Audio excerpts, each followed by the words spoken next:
En général, pour un bébé qui pose aucun problème, eh bien, c'est un lait. ចំពោះទារកដែលមានសុខភាពល្អទារកដែលគ្មានបញ្ហាសុខភាពអ្នកអាចបដូរពីម៉ាក់មួយទៅម៉ាក់មួយដែលគ្មានគ្រោះថ្នាក់ដល់សុខភាពឡើយមិនថាម្សៅទឹកដោះគោនោះគឺជាម្សៅសម្រាប់អាយុដំបូង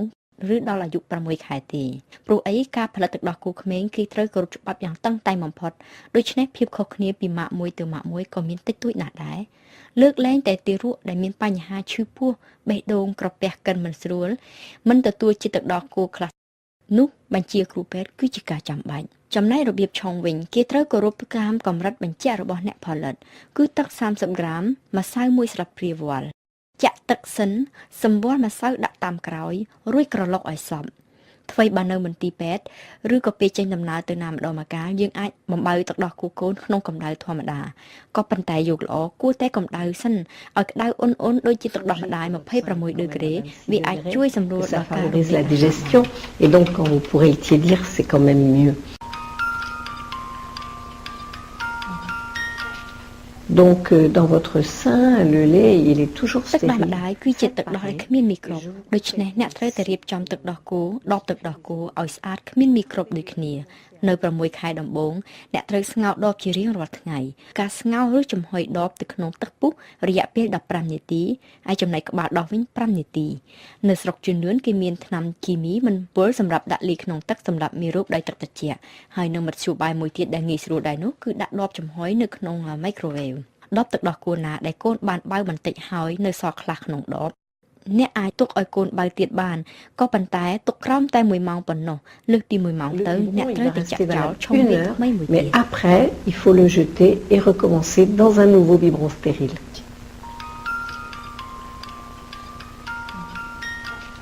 កូនខ្លះបៅឆ្អែតហើយមិនព្រមគេងឲ្យស្រួលទេទារកវាត្រូវការរកអ្វីដែលមកជញ្ជក់ពុកម្ដាយមិនដឹងថាគួរឲ្យកូនជញ្ជក់ដៃឬក៏ជញ្ជក់ក្បាលដោះ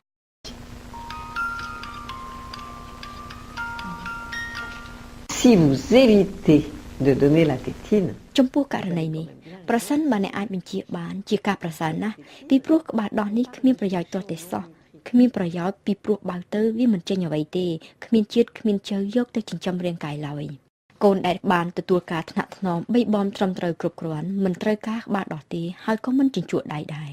ក៏ប៉ុន្តែបើសិនជាអ្នកធ្វើការថែទាំបីបំថ្នាក់ថ្នមគ្រប់គ្រាន់ហើយទារកនៅតែចង់ជញ្ជក់ដៃទៀតនោះមកពីកូននឹងវាចេះជញ្ជក់តាំងពីនៅក្នុងពោះម្លេះក៏ប៉ុន្តែនៅខ្ញុំសូមបញ្ជាក់ថាជញ្ជក់ដៃឬជញ្ជក់ក្បាលដោះសុទ្ធតែធ្វើឲ្យធ្មេញដោះមិនល្អទាំងអស់គ្រាន់តែខុសទម្រង់គ្នា les dents, les deux déforment les dents, simplement différemment. Vous êtes toujours très pressé de commencer à អ្នកទាំងអស់គ្នា diversifier. ច្រើនតែប្រញាប់ឲ្យចំណីអាហារផ្សេងៗដល់ទារកជ្រុលពេកចង់ឲ្យទារកបានខ្លាយទៅជាក្មេងធំក្នុងពេលដ៏ខ្លីកាលពីសម័យជីដូនខ្ញុំគាត់ឲ្យកូនញ៉ាំទឹកក្រូចច្របាច់តាំងពីអាយុ6ខែដល់3ខែនាំគ្នាញ៉ាំបន្លែក៏ប៉ុន្តែបញ្ហានេះគឺមិនល្អទេធ្វើឲ្យទារកមានបញ្ហារំលាយអាហារបច្ចុប្បន្នអ្នកឯកទេសផ្នែកចំណីអាហារនិងសុខភាពសាធារណៈមានសំណូមពរយ៉ាងច្បាស់លាស់មិនឲ្យផ្ដល់អាហារផ្សេងៗដល់ទារកមុនអាយុ6ខែទេផ្លែឈើនិងបន្លែកិនមួយម៉ាត់ដំបូងគឺនៅអាយុ6ខែនៅពេលចាប់ផ្ដើមឲ្យចំណីត្រូវឲ្យញ៉ាំជាដំបូងផ្លែឈើសាមញ្ញដូចជាចេកឬក៏ផ្លែប៉ោមបន្ទាប់មកមានបន្លែក៏អញ្ចឹងដែរគឺបន្លែដែលមានតែជាតិផ្អែមដូចជាដំឡូងបារាំងឬក៏រ៉ុតជាដើមមិនគួរប្រញាប់ឲ្យកូនញ៉ាំជាតិសាច់ពេកទេរងចាំដល់កូនមានអាយុ7ឬ8ខែសិនចំណែកឯត្រីវិញប្រសិនបើមានអ្នកណាម្នាក់ក្នុងគ្រួសារមិនមានបញ្ហាជាមួយនឹងសាច់ត្រីក៏សូមកុំបង្ខំឲ្យញ៉ាំអីចាំកូនមានអាយុ1ឆ្នាំសិនចាំបញ្ចុកត្រីពងមាន់ពងទាក៏ដូចជាត្រីដែរពងពណ៌លឿងចំអិនឲ្យឆ្អិនកិនជាមួយបបរយើងអាចញ៉ាំតាំងពីអាយុ6ខែបានក៏ប៉ុន្តែពងផ្សដូចត្រីអញ្ចឹងបើមានសមាជិកណាម្នាក់មានកើតកមស្រែរមាស់សូមចាំឲ្យដល់កូននោះអាយុ1ឆ្នាំសិនសូមឲ្យវាញ៉ាំបើក្មេងខ្ជាក់ចំណីអាហារមិនព្រមញ៉ាំមិនចូលចិត្តរសជាតិថ្មី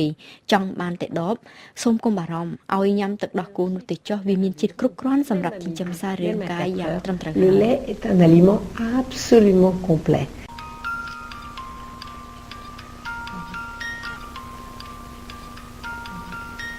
Le bain de bébé, c'est le plus beau des ពេលមួយទឹកឲ្យទារកឬកូនតូចគឺជាពេលវេលាដ៏ល្អបំផុតងាយណាស់ត្រូវមួយទឹក ឲ្យពេលដែលទារកបើឆ្អែតភើរួយមិនមែនងើបហើយយកកូនទៅផ្ងួតទឹកទាំងពុះទៅទេ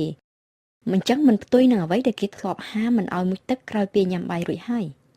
មែនលោតទឹកទៅក្នុងអាងត្រជាក់ស្រាប់ក្រោយពេលបាយមួយចានធំឆ្អែតគឺជាគ្រោះថ្នាក់បំផុត